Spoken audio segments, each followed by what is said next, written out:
Ang kwento ni Tomby. Ang kwentong ito ay hango sa totoong buhay. Mula ito sa isa nating tagapakinig.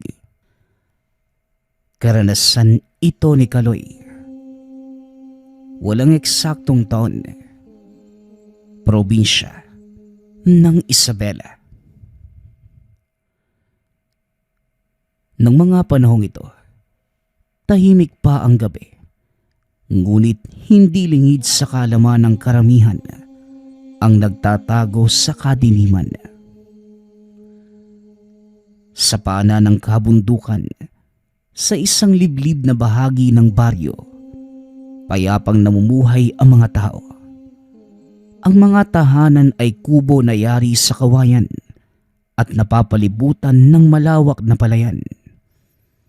Sa umaga, maaamoy ang bagong ani at amoy ng palay. Sa tuwing tatamaan ng sikat ng araw ang ilog sa tabi ng baryo, tila kumikislap ang tubig na parang kumikinang napilak. Pagsapit naman ng gabi, kahit nabalutin ng dilim at katahimikan ng paligid, hindi makararamdam ng kaba o takot ang mga tao. Dahil payapa pa rin ang dilim. Ang mga kuliglig, tahimik na umaawit at sa hindi kalayuan, madidinig ng mga tao ang mahinahong agos ng ilog. Naglalaro din sa paligid ang mga alitaptap na siyang nagbibigay ng kakaibang liwanag sa dilim ng kabundukan.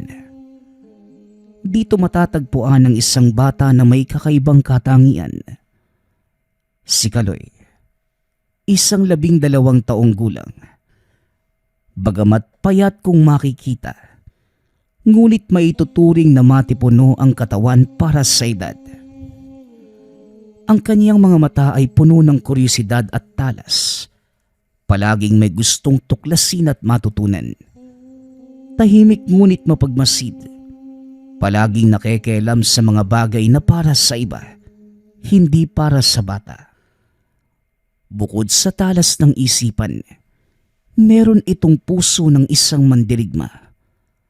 At sa kanyang leeg, matatagpuan ang isang lumang anting-anting. Ibinigay ito ng kanyang lolo na siyang nagpalaki sa kanya. Isang bilog, yari sa tanso at may ukit ng araw at buwan na magkahalo sa gitna. Ayon pa sa lolo, meron itong mutsyang nakatago sa loob. Bagamat hindi na naipaliwanag o sinabi kung ano ang mutsyang yon. Ang tanging alam ni Kaloy, proteksyon ito sa mga nilalang mula sa dilim. Dahil dito, hindi niya yon inalis kailanman. Kahit sa pagtulog o pagligo. Si Tatang Siloy naman, isang matandang panday na kilala sa baryo bilang ang taong ginagabayan ng bakal. Tahimik itong matanda.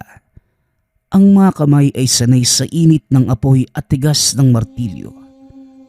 Ngunit kahit mabigat man ang mga kamay, ang puso nito ay busilak at mapaggalinga. Bukod sa pagiging panday, kilala din ang matanda sa mga orasyon nito at taglay na kagalingan, katulad ng mga sinaunang albularyo at babaylan. Sa bawat hampas ng martilyong bakal, palaging may kasunod na paalala sa apo. Kaloy, apo, huwag mong kalilimutan na ang tunay na lakas ay hindi galing sa agimat o anting-anting, kundi sa loob ng iyong puso. Pero kung kaya mong gamitin pareho, walang halimaw ang hindi mo kayang harapin.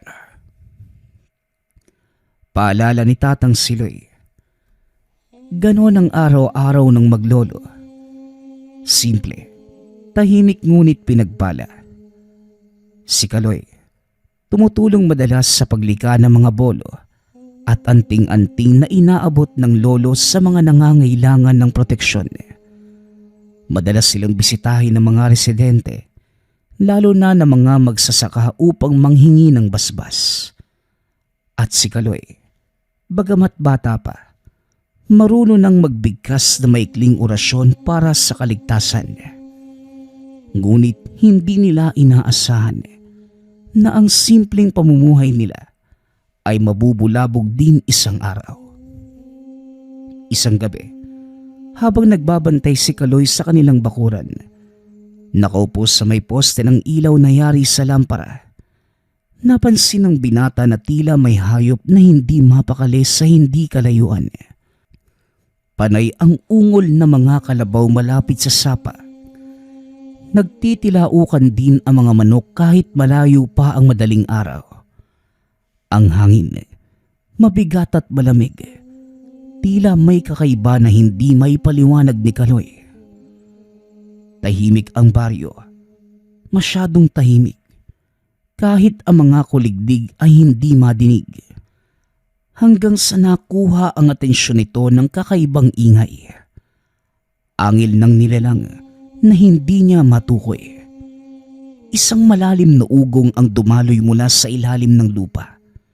Hindi maipaliwanag ang tunog, ngunit parang daan-daang hayop ang sabay-sabay dumadagundong. Gumalaw ang mga dahon, halos magkandabali-bali ang mga sanga, at ang lupa sa ilalim ng paanan ni Kaloy, bahagyang yumayanig. Napatayo kagad ang bata. Bagamat natatakot, naalala niya ang mga payo ng lolo at naglakas loob. Ang mga aso, sabay-sabay tumahol, habang ang iba ay tumakbo pailalim sa kubo. Ang iba naman, patuloy pa rin sa pagtahol habang nakatingin sa kakahuyan sa dulo ng baryo. At dito niya nakita, sa ilalim ng liwanag ng kumukurap na lampara, isang anino unti-unting lumitaw mula sa kakahuyan. Malaki, mabigat at siguradong hindi ito tao. Ang bawat hakbangang dahilan ng paggalaw ng mga dahon at nang tuluyang maliwanagan ang nilalang na ito. Napasinghap na lamang si Kaloy. Isang kapre. Sintaas ng puno ng balete. Itim ang balat na parang sinunog na kahoy. May usok na lumalabas mula sa bibig. Tila tabakong sinindihan ng apoy. Ang mga mata ay nanlilisik sa galit at ang amoy ay nakakasulasok. Sa bawat buga, amoy ng abo at damo. Matapang, nakakasuka na parang may halo ng dugo. Ito pa lamang ang unang beses na makaengkwentro ni Kaloy ng nilalang, kaya't hindi na iwasang matakot. Napatras ang bata, nanginginig ang tuhod. Kahit gaano pa lakasan ng loob, hindi may kakaila na ang katawan ay kinakabahan. Napahawak kagad ang bata sa kwintas sa dibdib. Hindi niya alam kung bakit, ngunit kusang gumalaw ang mga labi. Nagsalita ito ng orasyon na tila paraan ng katawan upang maprotektahan ang sarili. Biglang sumiklab ang liwanag at mula sa kamay, puting liwanag ang dumaloy at naliwanagan ang paligid. Umalingaw-ngaw sa hangin na parang kulog. Tumama ang ilaw sa kapre. Naglabas ito ng kakaibang ingay. Halos mabingi si Kaloy sa sigaw ng nilalang. Sa sobrang lakas, bigat at basag nitong tinig na tila punong-puno ng puot at nais na magigante. Ang balat nito, tila nagkaroon ng bitak at mula roon, tumulo ang isang malapot na likido na parang dugo ng nilalang. Si Kaloy, bagamat natatakot, nakatayo pa rin at handa kung sakaling umatake muli ang nilalang. Ngunit bago pa niya maitaas ang kwintas, nadinig niya ang isang tinig. Malalim, mabagal ngunit puno ng sakit at halos nagmamakaawa.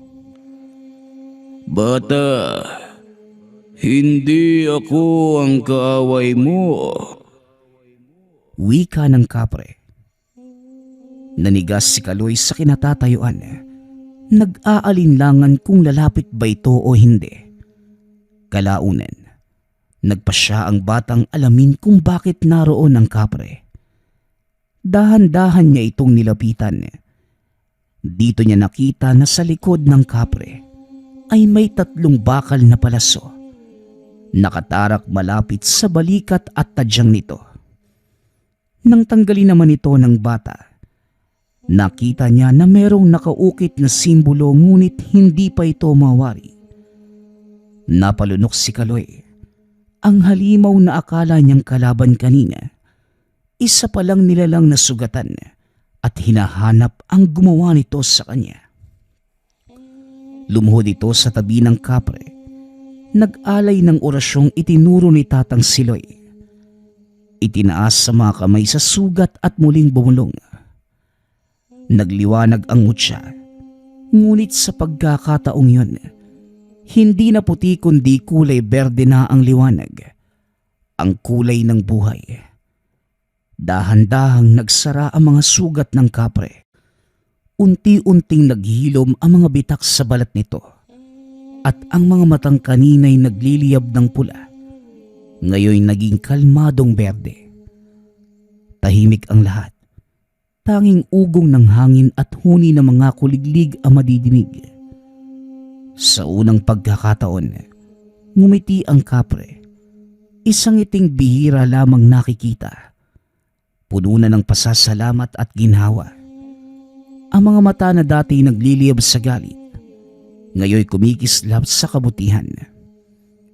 Mula ng gabing yun, sa pagitan ng isang bata at isang nilalang ng kagubatan, namuo ang hindi pangkaraniwang pagkakaibigan. Bagamat hindi araw-araw na nagkikita, naroon ang tiwala. Tuwing lalapit si Kaloy sa kakahuyan, sasalubungin ito ng amoy ng tabako at presensya ng kapre. Hanggang sa lumipas ang ilang linggo, nanumbalik muli ang katahimikan ng baryo. Ngunit ang katahimikang yon ay panandalian lang pala.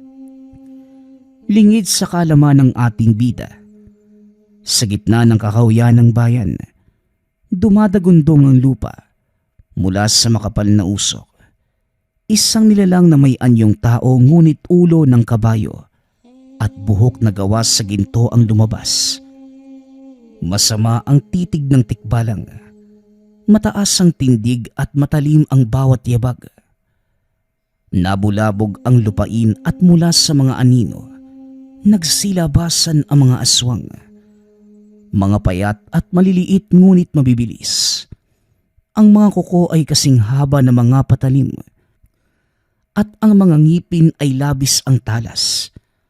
Ang ilan ay lumilipad habang ang iba naman ay gumagapang sa lupa na parang ahas. Pinaligiran nila ang tikbalang, humahagik-gik at humahalakhak.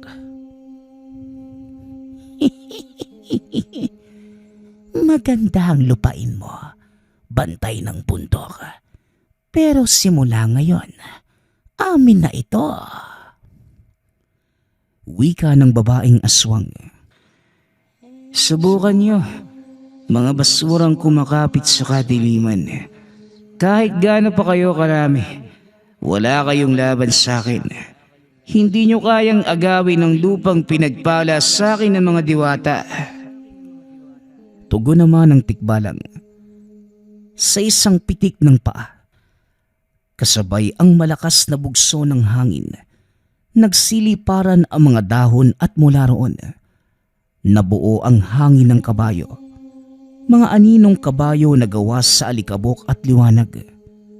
Sumugod ang tikbalang, tinadyakan ng ilan sa mga aswang. Sumunod sa pakikipaglaban ang mga hangin na kabayo. Ngunit kahit ilan ang aswang na kanilang paslangin, tila dumadami pa ito.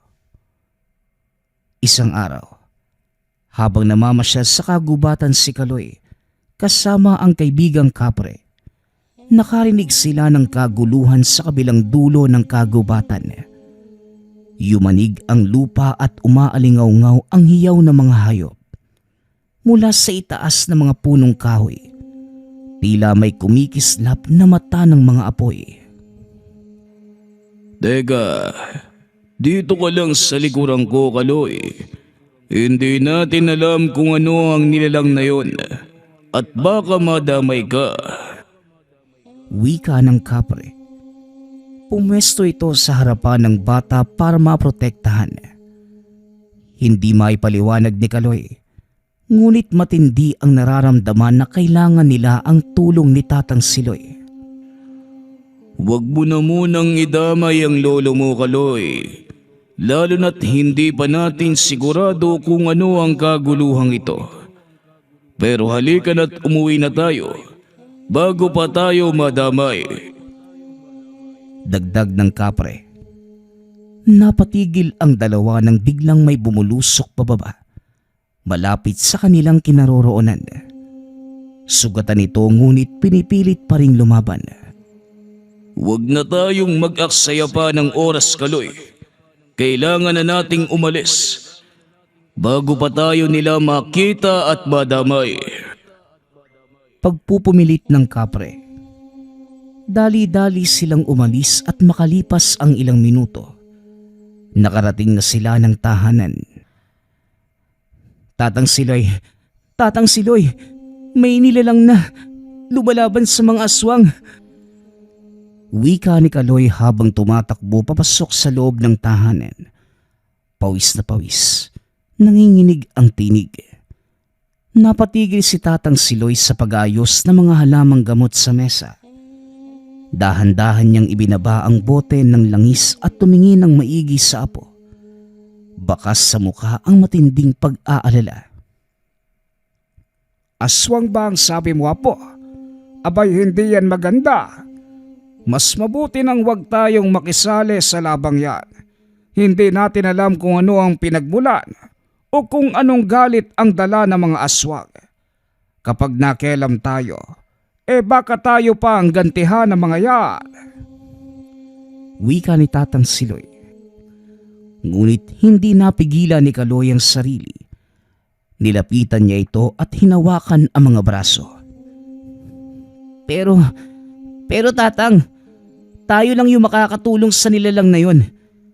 Baka katulad lang siya ni Dante. Akala ko galit na kapre lang pero tignan mo, kaibigan na natin siya. Isa sa mga tagapangalaga ng lupa. Kung pababayaan natin siya, baka tuluyang lamunin ng dilim yung buong baryo. Baka nga iniligtas ng nilalang na yun yung lugar natin eh. Sino naman yung tutulong sa kanya? Wika ni Kaloy. Napabuntong hininga ang matanda. Tumitig sapo.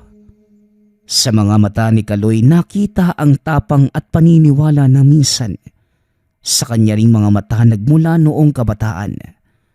Bagamat napakamot ng ulo, marahang napangiti si Tatang Siloy. O siya, kung gano'n na po ihanda mo ang anting-anting mo. Panahon na rin para harapin at tumulong. Hindi bilang mortal, kundi bilang mga tagapagbantay ng liwanag. Dali-dalin lang pinuntahan ang lugar. Bit-bit na matanda ang bolo at isa sa mga anting-anting na siya mismo ang gumawa.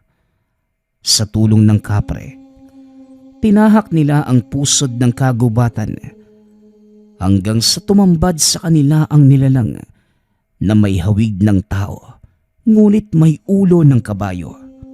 Matipuno ang katawan at singbilis ng hangin. Ngunit hindi katulad ng kapre. Ang tikbalang ay hindi kaibigan.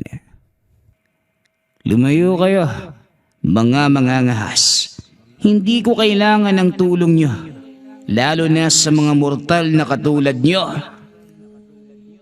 Wika ng tikbalang habang patuloy pa rin sa pakikipaglaban. Sigurado ka bang yan ang gusto mong tulungang, Kaloy? Mukhang puro kayabangan lang yan. Dapat iwan na lang natin at huwag nang tulungan. Napakunot ang noo ni Dante nang madinig ang sinabi ng tikbalang. Hanggang sa pinalibutan ng mga aswang ang tikbalang, at sabay-sabay na sumugod. Mataas ang tindig ng elemento. Ngunit kung gaano ito kalaki, ganon din kalaki ang kayabangan nito.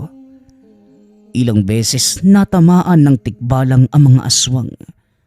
Ngunit hindi pa rin tumitigil. Tila mas dumadami pa nga lalo ang mga ito. Habang tumatagal, nakikita nila Kaloy at Tatang Siloy na unti-unti nang nauubos ang lakas nito. At kalaunan, nagtamo na ito ng mga tama, kagat at sugat. Tatang, mukhang kailangan na niya ng tulong natin. Kung magpapatuloy yung kanilang laban, baka matuluyan na siya. Inihanda na nito ang anting-anting. Hindi ko kailangan ng mga laruan ninyo. Umalis na kayo rito. Bago pa kayo madamay. Mukhang puro ito yabang ha. Pero ganun pa man, mukhang hindi naman siya kalaban. Wika ni Tatang Siloy. Tubango ang kapre at kahit naiinis, sumasang-ayon ito sa sinabi ng matanda. Kung ano ang pasya mo, Mang Siloy, iyon na rin ang gagawin ko. Wika ng kapre. Tinignan ni Kaloy ang lolo na siyang inihanda ang sandata at anting-anting na dala. Hinawakan ng bata ang kwintas at nagdasal.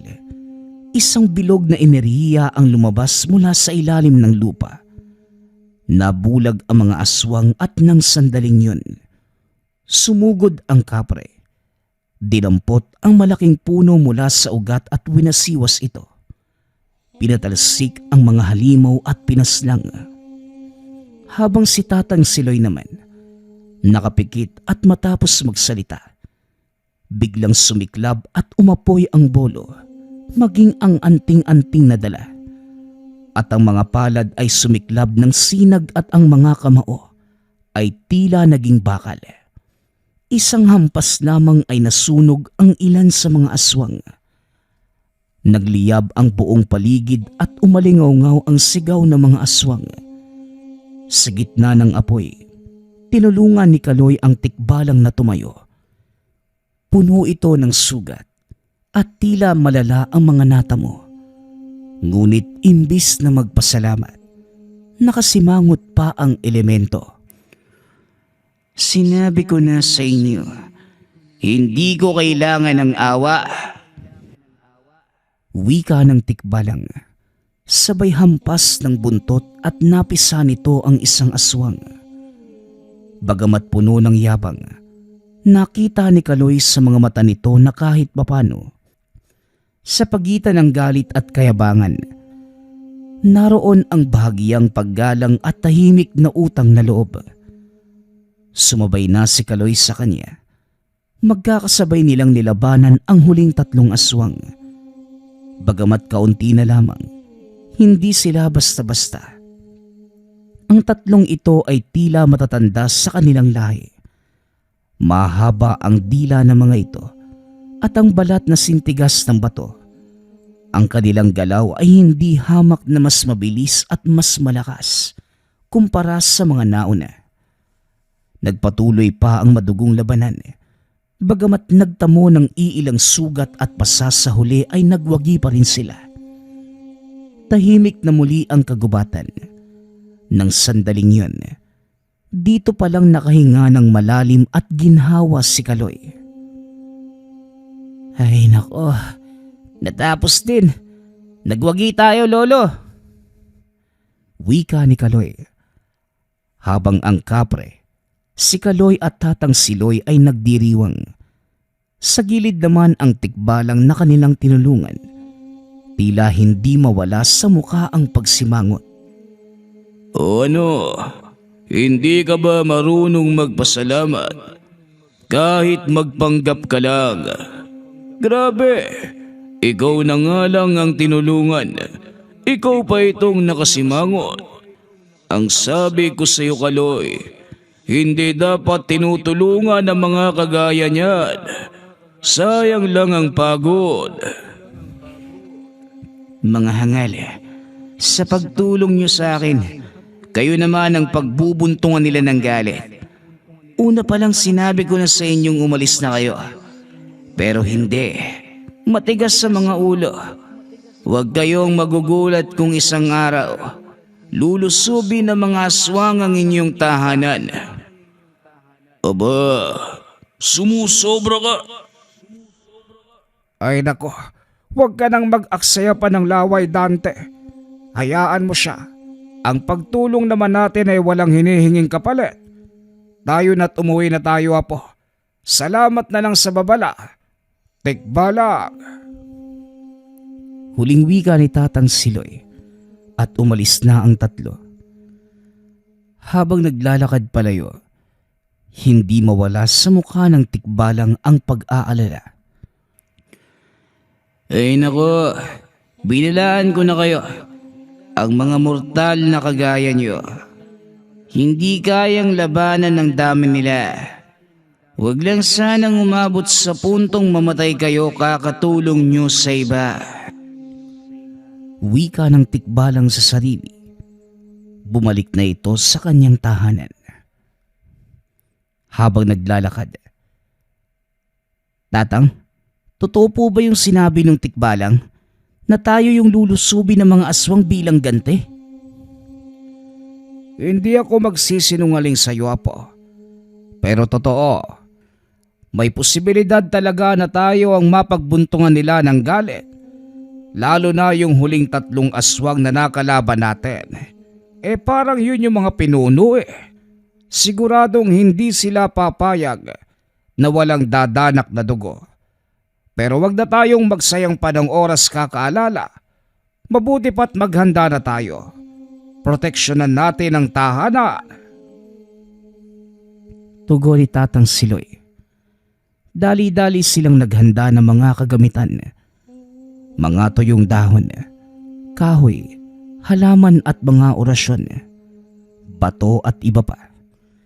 Pinahiran din nila ng langis ang bakuran upang proteksyon at magbigay babala sa dilubyong maaaring dumating. Lumipas ang ilang araw. Labis ang pagtataka ni Kaloy dahil hindi pa dumarating ang mga aswang. Bagamat hindi niya nais na makalaban muli ang mga ito, laking palaisipan lamang sa kanya kung bakit hindi pa kumikilos ang mga kampo ng kadiliman. Mas maigi na ang ganito, apo. Mabuti nang walang pinsala o taong masasaktan. Wika ni Tatang Siloy. Tatang, paano kaya kung hindi alam ng mga aswang yung tahanan natin? O kaya naman, hindi naman pala tayo yung pakay nila? Anong ibig mong sabihin, apo? Paano kung, wag naman sana, pero paano kung ang bayan pala yung lulusubin nila? Mas maraming tao doon, lolo. At dahil matagal ng payapa yung lugar, siguradong hindi handa yung mga tao. Kung tama ang iyong pakiramdam, apo, matinding delubyo nga kung sakali. Tara at magpunta tayo sa bayan. Pag-uusap ng maglolo. Nagligpit na sila ng gamit at nagpunta sa bayan. At katulad ng kinatatakutan, tama nga ang pakiramdam ni Kaloy. Pagkarating sa bayan, ang mga bahay ay nilamon na ng dilim. Matapos ang pagkamatay ng 3 makapangyarihang aswang, kumalat ang galit ng mga kampo nito sa buong kagubatan. Mula sa mga anino, nagtipon-tipon ang daan-daan pang mga aswang, handang wasakin ang buong bayan, pati na rin ang lahat ng mga naninirahan doon. Ang mga kabayan, sira-sira, pumutok na rin ang mga ilaw, mga apoy sa paligid mula sa nabasag na mga lampara. Ang mga tao ay nanginginig na sa takot. Lolo, Dante, mukhang kailangan natin ng tulong ng Tikbalang. Hindi ka pa ba nadadala, Kaloy? Ubod ng yabang yun eh. Tingin mo ba tutulong siya sa atin? Siguro naman. At kasama din natin siya nung huling laban. Kaya nga binalaan ko na kayo, bata. Sinabi ko nang huwag kayong manghimasok. Ayan, tignan mo. Madaming inosenteng buhay na ang nadamay. Aba, nakakagulat ka naman kung saan-saan ka sumusulbot ah. Pero lilinawin ko lang, hindi ako nagpunta rito para tulungan kayo. Eh kung ganun, anong ginagawa mo rito? Nagbibigay lamang ako ng babala. Ay Kaloy, wala pala to eh. Ang sabi ko sa'yo, nagsasayang lang tayo ng oras. Halika na, ang daming tao nang nangangailangan ng tulong natin. Habang naglalakad papalapit sa gulo, biglang nagsalita si Kaloy kay Dante. Huwag kang mag-alala, Dante. Sigurado kong tutulong yun. Nararamdaman ko ang puso niya. Sana lang. Sa hindi kalayuan, nakatayo lamang ang tikbalang sa pinakamataas na puno. Hindi ko kakampi ang mga tao. Hindi ko gusto ang gulo. Sinabihan ko na kayong huwag mangingialam sa gyera ng iba, pero hindi kayo nakinig. Wika nito sa sarili. Dumating na ang unang alon ng aswang. Parang dagat na mga anino na bumalot sa bayan. Mabigat ang hangin. May halong amoy ng lupa at nabubulok na laman. Ang mga nilalang ay sumisigaw. Umaalingaw-ngaw sa buong paligid. Ang mga kuko ay tumatama sa kahoy at bato. Sinisira ang bawat makita. Nagsigawan ang mga tao. Tumatakbo, nagtatago, nagmamakaawa. Kagad na binaba ni Dante ang malaking kamao sa lupa. Isang lindol ang yumanig sa buong kagubatan. Humampas ang lupa at nagliyab ng abo mula sa kanyang tabako. Tinapakan niya yung isang aswang. Ang katawan nito ay nagkalat sa hangin. Tumilamsik ang dugo sa lupa at ang ulo nito'y muntik ng mabiyak.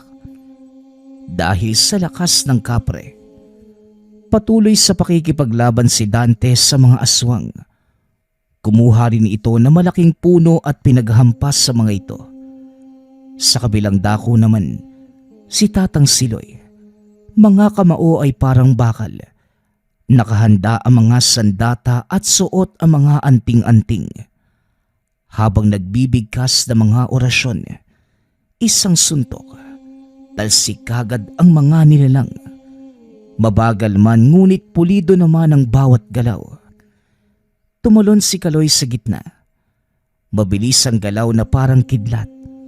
Daladala ang itak ng apoy. Isang matalim na sandatang ginawa ng lolo. Sa talim nito ay bawat kasamaang natatamaan. Nagliliyab sa liwanag at init. Sa bawat pagtama, nagbubuga ng apoy. Hanggang sa dahan-dahang naaabo at nasusunog ang balat ng aswang. Pumipiyok, sumisigaw ang ilan sa sakit. Isang aswang ang natamaan sa dibdib at bigla itong natuklap. Tumalsik sa paligid ang laman. Ang bawat halimaw na matamaan ni Kaloy, nagiging aboring kalaunan. Ngunit kahit madami na ang napapaslang, tila hindi talaga nauubos. Dumarami ang gumagante. Ang mga paa ay kumakaluskos sa lupa at nagiiwan ng dugo ang yapak. Ang mga kuko ay nakasabit sa mga punong kahoy at bato. Binabaluktot ang mga sanga sa paligid. Sumugod si Dante. Hinampas ang mga aswang na dumaraan sa kanya. Sa bawat paghampas ay bagsak ang nilalang. Umaalingaw-ngaw sa paligid ang pagsigaw ng mga ito, na tila nagtatawag muli ng iba pa nilang kalahi. Halos maligo na ng dugo ang lupa, ngunit gayunpaman, tila walang katapusan ang dami nila. Si Tatang Siloy, patuloy sa pagsuntok gamit ang bakal nitong kamao na may orasyon. Marami na itong napatay, ngunit kahit gaano pa ito kalakas at kagaling, kalaunay nakaramdam din ng pagod. Sa gitna ng kaguluhan, patuloy pa ring umiikot si Kaloy. Tumatalon sa ibabaw ng mga nilalang. Inihahampas ang itak ng apoy. Sabay-sabay na namamatay ang mga aswang. Pinutulan ng kamay ang ilan. Nasunog ang mga braso at isa-isang naging abong sumasabog sa hangin. Tinutunaw ng apoy at nagiiwan ng usok na pumapawi sa dilim. Ngunit sa kabila ng lahat, halos hindi matapos-tapos ang laban. Ang dagat ng mga aswang patuloy pa rin sa pagsalubong. Sumisiksik sa bawat sulok ang mga anino na tila daang-daang boses na mula sa impyerno. Nang mga oras na yon, kailangan ng pinakamataas na konsentrasyon dahil sa bawat galaw ay laban sa oras at kamatayan. Habang tumatagal ang labanan, bumagsak ang mga puno sa gitna. Naging puro abo ang hangin, dugo at usok. Kahit nasa taas lamang ang tikbalang, tila sinusubukan din siyang atakihin ng mga aswang. Ngunit sa isang sipa ay tumitilapon na ang mga ito. Mangangal, akala niyo ba may laban kayo sa akin? Sa sobrang lakas ng sipa nito, halos tumama kay Kaloy ang kanilang mga katawan. Walang iya talaga tong tikbalang na to. Hindi ka na nga nakatulong. Nakakaperwisyo ka ba?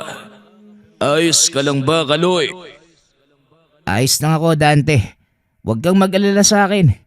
Ang mga residente, sila ang kailangan nating tulungan. Tugon ni Kaloy.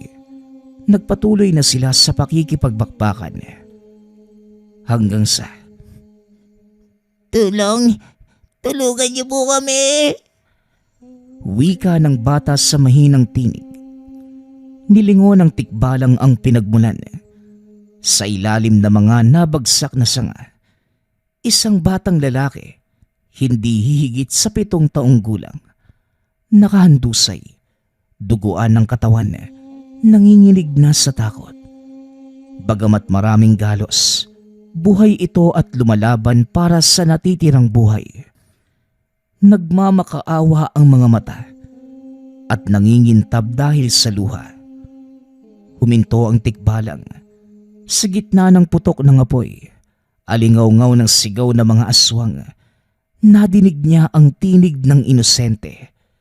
Isang buhay na wala namang kasalanan, isang ala-alang nagpabalik ng kanyang awa.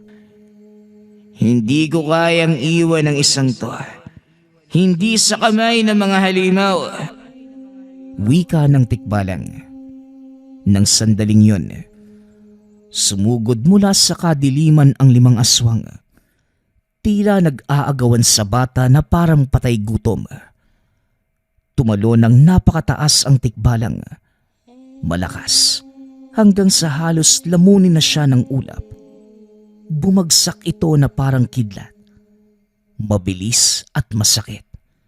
Umalog ang buong lupa. Ang mga paa ay bumagsak sa ulo ng 2 aswang. Bumutok ang bungo ng mga ito. Nagsikalat naman ang laman sa damuhan. Inatake ng natitirang aswang ang tikbalang. Ngunit kahit nakakasira ng bato ang kuko ng mga ito, wala itong talab sa malabakal na braso ng elemento. Sa isang iglap, tinadyakan niya ang isa. Sinalubong sa ere at sabay sipa ng kaliwat kanan. Ang mga nilalang tumilapon sa hangin at sa gitna ng dilim. Gumuhit ang gintong buhok nito sa bawat pag-atake. Pinunit ang mga balat ng aswang hanggang sa lumambot ang kanilang mga katawan at namatay. Bumaba ang tikbalang sa tabi ng batang lalaki. Hinawakan niya ang sanga at tinanggal isa-isa. Maingat na parang isang magulang sa anak. Dahan-dahan niyang kinalong ang bata. Inilayo sa gitna ng labanan. Nilapag niya ito sa ligtas na damuhan. Huwag kang matakot. Hindi ka na nila masasaktan. Nang madinig ni Kaloy ang tinig na yon, napalingon siya. Nakita niya muli ang tikbalang. Ngunit hindi na katulad kanina. Ang dating mabangis at mayabang ay tila naging tagapangalaga ng buhay. Tumalon si Kaloy, dala-dala ang itak ng apoy sa kamay. Habang si Dante naman, nagpatuloy na hinahampas ang malaking kahoy sa mga aswang. Habang si Tatang Siloy, patuloy na sumasangga at nagbabanggit ng mga dasal. Ngunit ngayoy kasama na nila ang tikbalang. Nagliyabang buong gabi. Parang kidlat ang bawat paghampas. Isa-isang nagbabagsakan ang mga aswang. Ang sigaw ng mga ito ay tila nalunod sa apoy at liwanag. At sa dulo ng putukan at sigawan, huminto ang apat. Magkakahilera sa gitna ng abo at usok. Mabigat ang hininga ng mga ito. At sa harapan nila, walang natira na kahit ni isang aswang. Nanaig ang katahimikan. Nailigtas nila ang mga tao. Nakatingin sa kanila, puno ng paghanga at pasasalamat. Tahimik na muli ang kagubatan. Ngunit sa ilalim ng katahimikang yon, naroon pa rin ang mabigat na paghinga ng kasamaan. Mula sa dilim, lumitaw naman ang hari ng mga aswang. Isang dambuhalang nilalang na sinlaki ng pinakamataas na puno ng nara. May balat na parang pinagsamang uling at bakal. Ang mga pakpak ay punit-punit. Ngunit sa bawat galaw, yumayanig ang lupa. At sa bawat pagaspas, matinding hangin ang bumabalot sa paligid. Habang ang mga mata naman nito, pulang-pula na parang matingkad na dugo at ang tinig, ay boses ng libo-libong nilalang na sabay nilalamon ng kadiliman. Sa gitna ng baryo, nagtipon-tipon ang mga tao. 2 o 3 mula sa bawat bahay, armado ng baston, kutsilyo at apoy mula sa mga lampara. Sa gilid ng hari, isang grupo muli ng mga aswang ang lumabas. Ngunit mas maliliit at mukhang mas mahina ang mga ito. Tila huli at natitirang kalahi ng kadiliman. Hanggang sa naglaban muli ang mga ito, sumama sa gera at handang tumulong sa paraang makakaya. Kagad sumugod ang hari ng mga aswang. Sa isang iglap, sumalampak sa lupa ang tikbalang. Ang pagyinig na dulot nito ay hindi lang dama ng lupa, kundi pati na rin ng buong kabundukan. Hindi na ito ordinaryong aswang, Kaloy. Dante, maghanda kayo. Ihanda nyo lahat ng lakas na natitira pa sa inyo. Kaloy, gamitin mo na ang mutya. Wika ni Tatang Siloy. Itinaas ni Kaloy ang kanyang kwintas. Ngunit bago pa maipon ang enerhiya, kagad itong hinampas ng buntot ng nilalang. Kasama ni Kaloy, tumilapon din ang mutya ng ilang metro at sumalampak sa ugat ng puno. Dali-dali siyang pinuntahan nila Tatang Siloy at Dante. Ngunit kagad din silang sinalakay ng natitirang nilalang. Tumayo si Kaloy, pinagpag ang mga galos at muling inihanda ang sarili sa pakikipaglaban. Duguan man ang labi ay nagawa pa ring ngumiti. Itinaas ni Kaloy ang kamay. Duguan, nanginginig ngunit hindi dahil sa takot. Bit-bit ang itak ng apoy. Patuloy itong nagliliyab sa tindi ng enerhiya. Kaloy, abutin mo! Ito ang makakapagpapigil sa kanila. Sigaw ni Tatang Siloy. Binato pabalik kay Kaloy ang kwintas na may mutya. Ngunit bago pa man ito makarating, sumugod ang 3 natitirang aswang. Mga kasamahan ng hari. Sing itim ng uling ang balat. Parang sibat ang mga ngipin. Mabilis silang umatake. Sabay hampas ng malalaki nilang mga kuko. Ngunit hinarang ito ni Dante. Ginamit ang malaking kamao bilang pananggalang. Samantala, tinamaan naman si Tatang Siloy sa balikat. Tumalsik ang dugo ngunit nagpatuloy pa rin. Isang hampas mula sa kanyang kamao. Sumabog ang ulo ng 2 nilalang. Kumalat sa lupa ang laman at dugo ng mga ito. Samantalang ang tikbalang sumulpot mula sa ulap at bumagsak na parang kidlat. Ang bawat sipa pumutol sa leeg ng isa pang aswang, sabay ikot upang tulungan si Kaloy. Habang nilalabanan ang mga kasamahan ng hari, unti-unting lumapit si Kaloy sa mutya. Lumuhod at dinampot ang kwintas, at nang sandaling mahawakan, kumidlat ang paligid. Mula sa dilim ay sumugod ang hari ng mga aswang. Sugatan ngunit mas galit pa ito kesa kanina. Naglilihab ang mga mata at bawat hakbang ay nagdudulot ng pagyanig ng lupa. Nagpapabagsak ito ng mga sanga at bato ngunit tumindig si Kaloy. Itinaas ng bata ang kwintas at ang itak ng apoy. Tila nagsanib ang dalawa at ngayoy nagmistulang espada ng liwanag. Sumugod ang bata. Sa sobrang talas ay halos hiwain na rin ito ang hangin. Eksakto ang bawat galaw, mabilis at matalim. Ngunit hindi nagpapatalo ang hari. Bukod sa mga kamay, paa at ngipin, ginamit din ito ang kanyang mga pakpak at buntot sa pakikipaglaban. Tumulong na sila Dante at Tatang Siloy, pati na rin ang tikbalang. Sabay-sabay na inatake ng 4 ang hari. Sa huling sandali, tumalon si Kaloy sa ere. Inikot ang itak ng apoy. Nag-aalab, nagniningning at sa isang malakas na sigaw, ibinagsak niya ito diretsyo sa ulo ng hari ng mga aswang. Hanggang sa sumabog ang liwanag. Umalog ang lupa.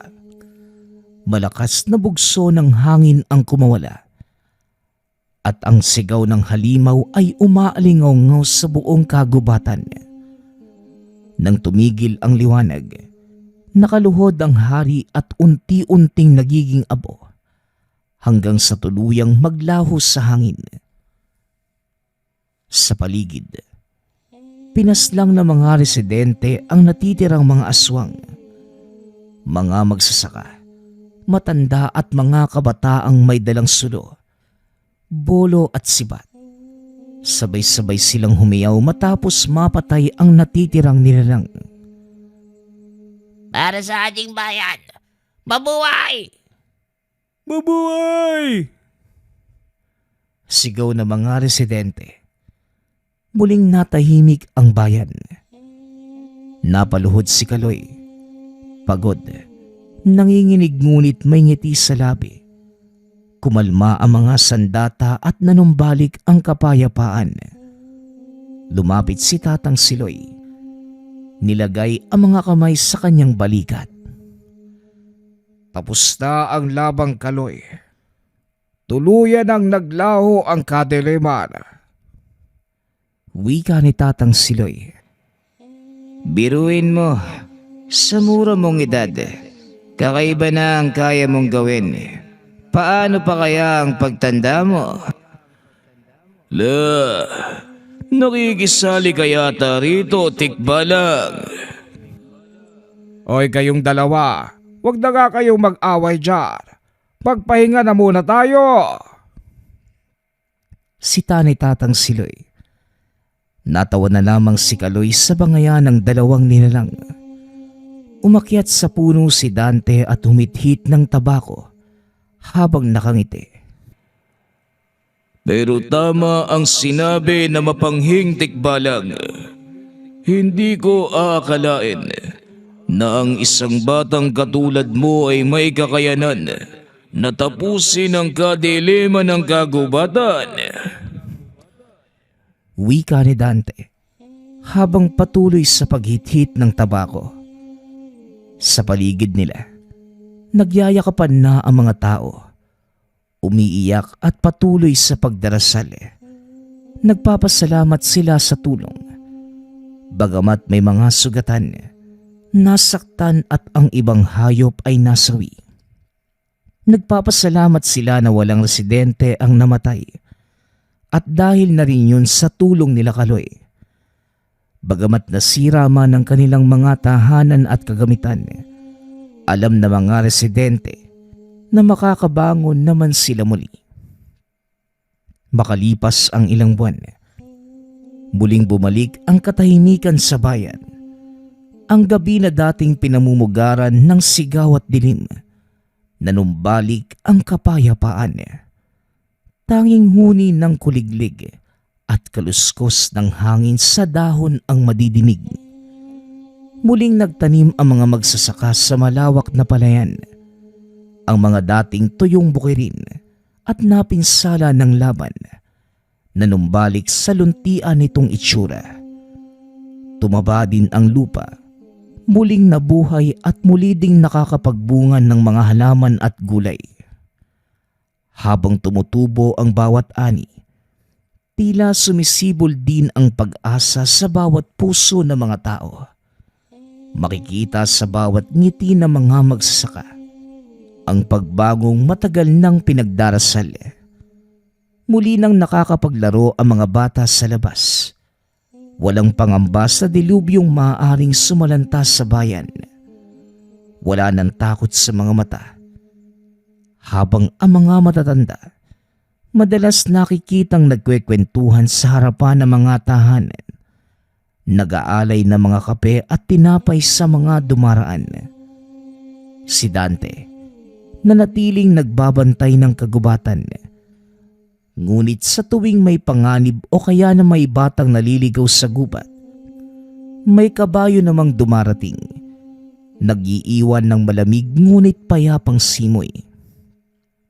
Bagamat paminsan-minsan ay nagtatalo, tila nagkakasundo naman sila sa isang layunin, ang manatiling tagabantay at pangalagaan ang kalikasan.